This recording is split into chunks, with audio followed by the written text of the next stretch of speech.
రోజుకొక సస్పెన్స్, రోజుకొక థ్రిల్లింగ్, రోజుకొక కామెడీ. ప్రస్తుతం 'బిగ్ బాస్' సీజన్ 8లో ఇదే జరుగుతుంది. అయితే కన్నడ బ్యాచ్, తెలుగు బ్యాచ్ ఈ మాట చెప్పొచ్చో, చెప్పకూడదో తెలియదు కానీ చూస్తున్న మీకు అర్థమవుతుందా? అర్థమైతే ఈ 2 బ్యాచ్ల మధ్య తేడా ఏంటి? జరుగుతున్న గొడవలేంటి? ఈ వీడియోలో తెలుసుకుందాం. లేట్ చేయొద్దు, వీడియోలోకి వెళ్ళిపోదాం. అసలు పాయింట్ చెప్పేద్దాం.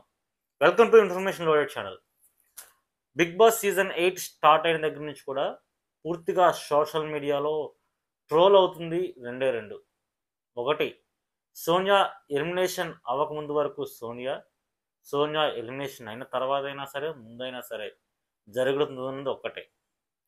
తెలుగు బిగ్ బాస్ సీజన్ 8లో కన్నడ వాళ్ళు ఏంటి? కన్నడ బ్యాచ్, అసలు ఎవరి కన్నడ బ్యాచ్ చూస్తున్న ప్రతి ఒక్క ప్రేక్షకుడికి తెలుసు.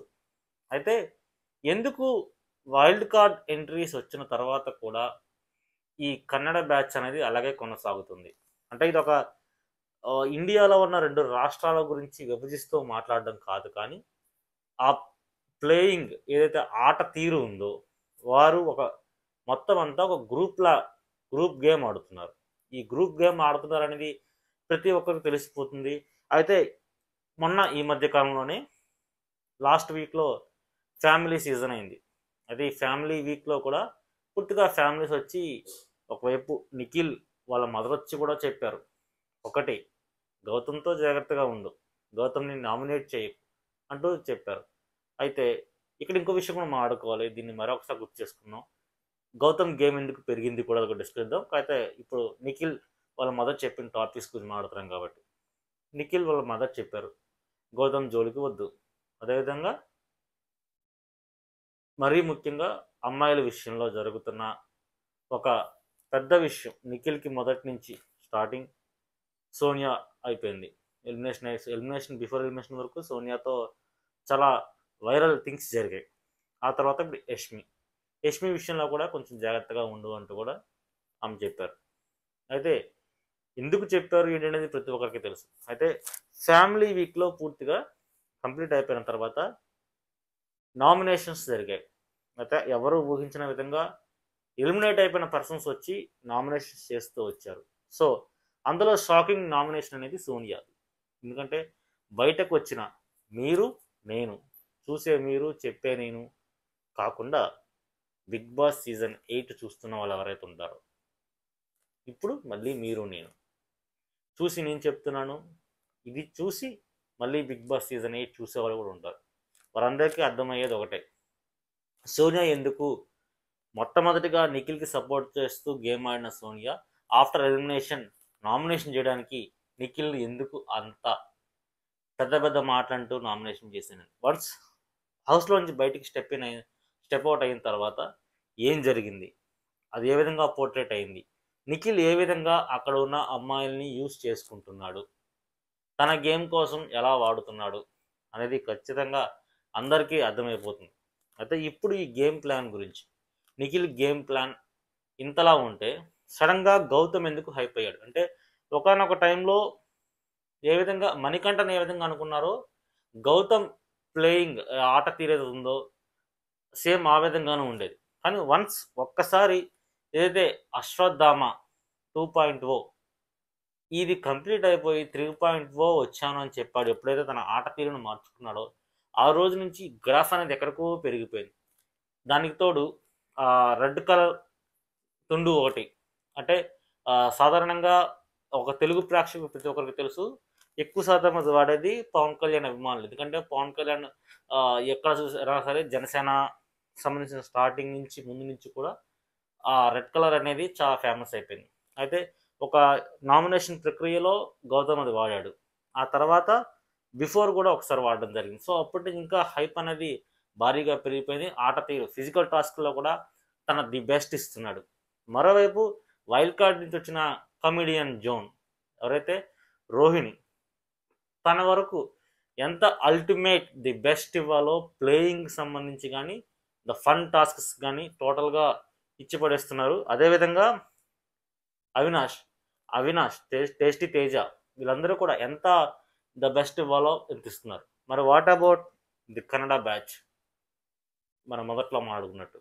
నిఖిల్, యష్మి, పృథ్వీ. గ్రూప్ గేమ్ అనేది చూస్తున్న ప్రతి ఒక్కరికి అర్థమైపోతుంది. సో సోనియా వచ్చి చెప్పిన తర్వాత నిఖిల్, యష్మి గొడవ జరిగింది.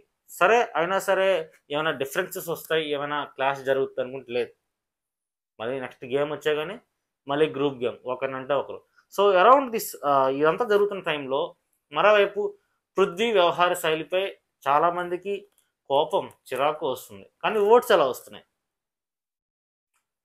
ఎక్కడా కూడా ఏ తెలుగు ప్రేక్షకుడు ఎవరు కూడా పృథ్వీని ఎంకరేజ్ చేయాలని ఎవరు అనుకోవట్లేదు. కానీ వై, ఎలా ఓట్స్ షేరింగ్ వస్తుంది అనేది ఒక ప్రశ్న.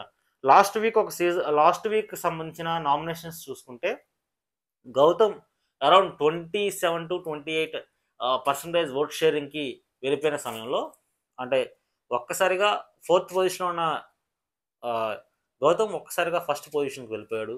ఫస్ట్ పొజిషన్లో ఉన్న నిఖిల్ 2nd పొజిషన్కి వచ్చాడు. ఆ తర్వాత పృథ్వీ ఉన్నాడు. సో ఈ అవినాష్ కానీ లేకపోతే రోహిణి కానీ వీళ్ళందరూ కూడా అల్టిమేట్గా 1 or 2 పాయింట్స్ తోటి అటు ఇటుగా కింద మీద వస్తున్నారు. అయితే ఈ ఓట్ షేరింగ్లో గౌతమ్ పెంచుకుందని చెప్పాలి. అదే కాకపోతే ఈ పృథ్వీకి ఇవన్నీ ఓట్ షేరింగ్స్ ఎలా వస్తున్నాయి, అదేవిధంగా ఈ కన్నడ బ్యాచ్కి ఓట్ షేరింగ్ ఎలా వస్తుందో ఖచ్చితంగా వాళ్ళ సపోర్టర్స్ అనేవాళ్ళు వరుకున్నారు. బట్ ద ప్లేయింగ్ ఆట తీరు అనేది పూర్తిగా కూడా ఒక గ్రూప్ గేమ్తో కనిపిస్తుంది. అదేవిధంగా ఈ బ్యాచ్ అంతా కూడా ఎన్ని గొడవలైనా ద ట్రూత్ అనేది, నిజమైనది ఏంటి అనేది బయట నుంచి వచ్చి ఎలిమినేట్ అయిన వాళ్ళు మరలా వచ్చి నామినేషన్ చేశారు. చూసాం మనం. సోనియా అంత కరెక్ట్గా మొత్తం అంతా చెప్పింది. అదేవిధంగా ప్రతి ఒక్కరు కూడా, బేబక్క కూడా పూర్తిగా కూడా ఏం జరుగుతుంది లోపల ఏంటి అనేది పృథ్వీ గురించి కూడా చెప్పింది. నాకు నచ్చమని చెప్పేసి క్లియర్గా చెప్పింది. నెక్స్ట్ అంతా అయిపోయిన తర్వాత కూడా మళ్ళీ ఈ నామినేషన్స్ కంప్లీట్ అయిపోయిన తర్వాత మన ద గేమ్ టాస్క్లో ఎవరైతే కంటెండర్షిప్ సంబంధించి, చీఫ్ కంటెండర్ సంబంధించి ఈ ప్రాసెస్ జరుగుతున్న టైంలో గౌతమ్ ఒకవైపు రోహిణిని సెలెక్ట్ చేయాలా లేదా నిఖిల్ని సెలెక్ట్ చేయాలా అన్న కాన్వర్జేషన్ జరుగుతుంటే మళ్ళీ పృథ్వీ ఎంటర్ అయిపోతున్నాడు. సో ఇదంతా ఏం జరుగుతుంది అనేది ఎవరికి అర్థం కావట్లేదు. ఖచ్చితంగా దీనికి పూర్తిగా కూడా గ్రూప్ గేమ్ అనేది తగ్గించగలిగితే వేరేగా ఉంటుంది.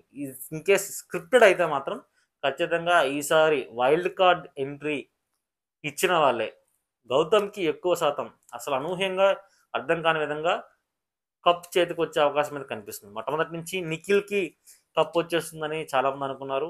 అన్నీ సర్వేస్ అవే చెప్పాయి, ఓట్ షేరింగ్ కూడా ఉంది. కానీ అనూహ్యంగా గౌతమ్ వచ్చాడు. అదేవిధంగా అమ్మాయిలను ఉపయోగించుకుంటున్నాడని నిఖిల్ సంబంధించిన ఒక వే అనేది బయటకు కనిపించడంతో పూర్తిగా ఇప్పుడు మొత్తం అంతా మారిపోయింది.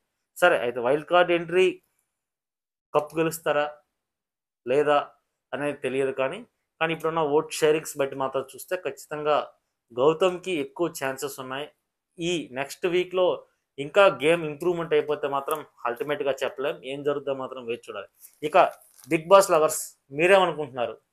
తెలుగు బ్యాచ్ కప్ కొడుతుందా, కన్నడ బ్యాచ్ కొడుతుందా కప్పు? ఖచ్చితంగా ఈ విషయాన్ని మీరు కామెంట్ చేయండి. వీడియో నచ్చినట్లయితే లైక్ చేయండి, షేర్ చేయండి, ఛానల్ సబ్స్క్రైబ్ చేయడం మాత్రం మర్చిపోకండి.